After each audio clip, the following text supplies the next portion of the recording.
Bonjour, c'est Sophie Guillemin Thierry Godard pour Road to Cinema.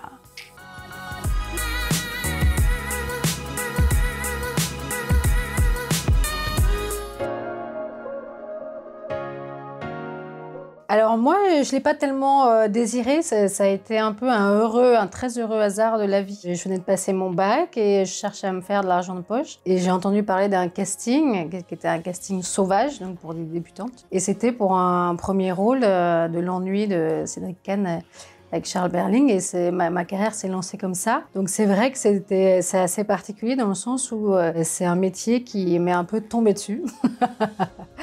Sans que j'ai vraiment désiré le faire. Et en même temps, c'est vrai que mes copines du lycée me rappelaient que j'avais envie de jouer Scarlett O'Hara dans Autant n'emporte le vent, enfin des petits trucs comme ça. Mais c'est vrai que voilà, je pense que c'était peut-être un désir un peu enfoui, mais pas du tout conscient. Moi, c'est une discussion avec un copain dans une cour d'école. Et lui m'a parlé de ce métier, comme quoi c'était un métier qui était super parce que tu pouvais gagner plein de fric. Et lui, ça a très vite emmerdé.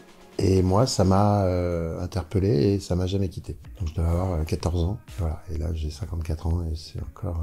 voilà. J'y suis encore. De me construire, d'évacuer des choses, de la reconnaissance des autres. Pas tout de suite, moi c'est arrivé très tard, contrairement à madame. Non, mais après j'ai eu des petites satisfactions au fur et à mesure. Dans les cours de théâtre au début, t'es dans un cours de théâtre, tu passes des scènes, on dit c'est super. Enfin voilà, tout ça s'est fait très très très lentement, mais bon, à mon rythme, je pense, à moi. Un plateau de cinéma, de télévision, c'est extraordinaire, c'est plein de gens qui travaillent ensemble pour la même chose, tous passionnés. En fait, justement, ce qui est drôle, c'est que petite, par contre, j'avais déjà des fortes envies de raconter des histoires. C'est-à-dire qu'à un moment donné, j'ai voulu être écrivaine. Après, j'ai fait de la photo. Un groupe de musique avec lequel je traînais, j'avais tous pris chacun tout nu avec leur instrument devant la chose à cacher. Enfin voilà, des petites mises en scène en fait déjà comme ça. Et c'est vrai que maintenant en fait, je me rends compte que la réalisation, pour moi, c'est ce qui convoque tout ce que j'aime en fait, quoi. C'est-à-dire justement les histoires, raconter une histoire, faire des images, maquiller, coiffer mes acteurs. Donc c'est vrai que pour moi, c'est le bonheur absolu, quoi. Alors, il est né avant tout d'une histoire d'amour que je partage avec Thierry. Et effectivement, on a découvert lors d'un voyage pour la Saint-Valentin Saint-Pétersbourg et la Russie, quand on connaissait ni l'un ni l'autre. Et c'est vrai qu'on a été assez éblouis par cette ville et même par les Russes, sur lesquels on avait beaucoup d'a priori, bon, un peu débiles. Hein. Et en fait, on a été vraiment charmés quoi, par eux. Ils ont une douceur en fait de vivre qui est assez incroyable. Et même la ville en elle-même, il y a un truc qui est méga romantique en fait. C'est plein d'immeubles, toutes les couleurs, rose bonbon, bleu ciel. Et on a voulu du coup y retourner pour faire un film justement, pour raconter une histoire et faire des images avec ces paysages incroyables. Et le film est né d'une première idée qui était un peu jaillie et née comme ça de rien, et en même temps qui était intéressante, qui était celle d'un homme qui cherche. Voilà, moi j'avais envie de voir Thierry marcher et marcher. On a compris. Donc on a tourné à Saint-Pétersbourg et ensuite à Moscou. Et ensuite, il ne s'arrête plus de marcher.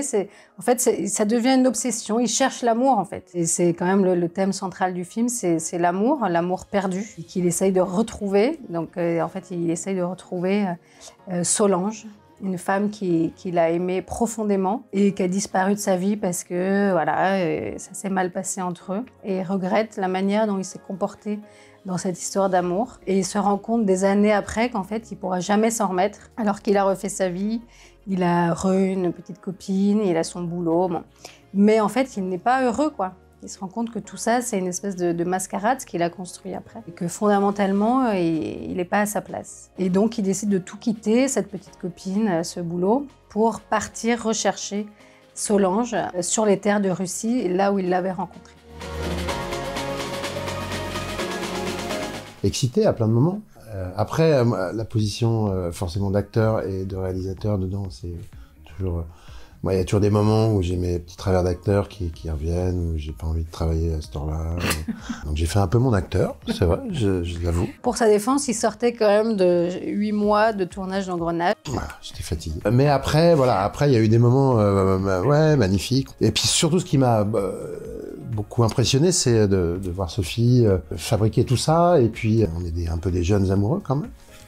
Et de voir l'autre que tu connais que quand tout va bien, tu vois, dans la vie, dans la fête. Tu découvres la personne que t'aimes en condition de travail et t'es agréablement surpris, tu dis waouh. J'ai vécu ça comme une espèce d'aventure magnifique, quoi, parce que vraiment, je me sens totalement à ma place, en fait, à cet endroit. Et c'est vrai que ça a été un boulot monstre, parce que comme on est une toute petite production, mais en même temps, comme c'est passionnant et que c'est ce que j'aime faire, je le perçois pas comme quelque chose non plus de contraignant. Et puis surtout de voir que tout le monde participait au film, justement, que ce soit les acteurs, tous les techniciens qui ont bossé après en post-prod et tout, qui ont tous 1 milliard de projets en cours et machin, et qui se sont arrêtés pour faire ce film, quoi. Ils croyaient au film parce que ils croyaient en nous. Et c'est ça qui est magnifique aussi, c'est cette cohésion de tout le monde qui se dit j'ai envie de créer cette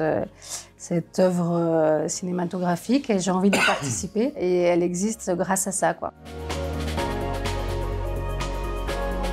L'équipe technique du tournage était composée d'une seule personne, qui était moi-même. Ce qui nous a laissé beaucoup vraiment de liberté. Et ça, c'était quand même le côté positif. C'est que effectivement, on se levait le matin et paf, on pouvait tourner absolument ce qu'on voulait, où on voulait, quand on voulait, avec qui on voulait. Ça, c'est quand même sympa. Hein? Ouais.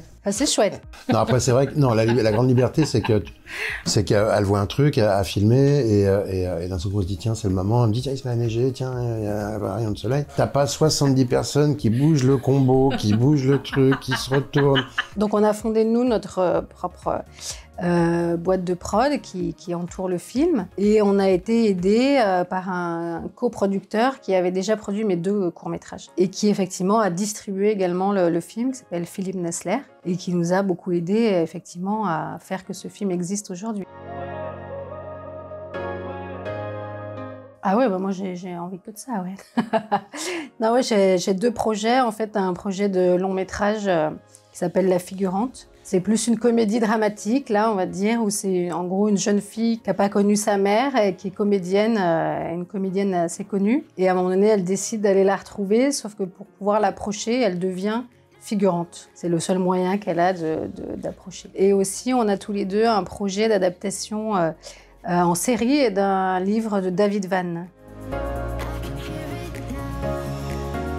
Ouais, ça c'est toujours la question un peu piège parce qu'il y a tellement pas une trajectoire ou un modèle de réussite. Après, le seul finalement peut-être conseil qu'on peut donner, bah, c'est de faire, quoi. Justement, nous c'est un peu ce qui nous est arrivé, c'est que voilà, on a fait, quelle que soit la manière de se filmer soi ou de filmer ses copains, si on veut être réalisateur, enfin voilà, il faut avant tout faire, je pense. Une fois, j'habitais à Saint-Denis dans le 93 et j'avais croisé un jeune qui voulait être acteur, mais je veux être acteur. Il me dit qu'est-ce que je dois faire? Je lui dis bah moi comme je viens du théâtre et machin, je lui dis bah écoute, va trouver un cours de théâtre, lis des textes. Et je l'ai recroisé 1 an après et il avait pris des cours de théâtre. Et après, je l'ai recroisé encore 2 ans après. Il était comédien. Enfin bon, j'étais super content parce qu'il avait entendu, tu vois, sur la plupart du temps, je pense que les jeunes, cette génération-là, ils veulent tous être connus sans savoir. Enfin voilà, parce que maintenant c'est très simple. C'est vrai qu'il y a YouTube, c'est vrai qu'il y a des trucs. Mais voilà, mais je trouve que c'est quand même un métier aussi où on a besoin de culture. Donc il faut, voilà, un jeune acteur, je lui dirais ça, de commencer des fois par le théâtre parce que je trouve que c'est un truc important.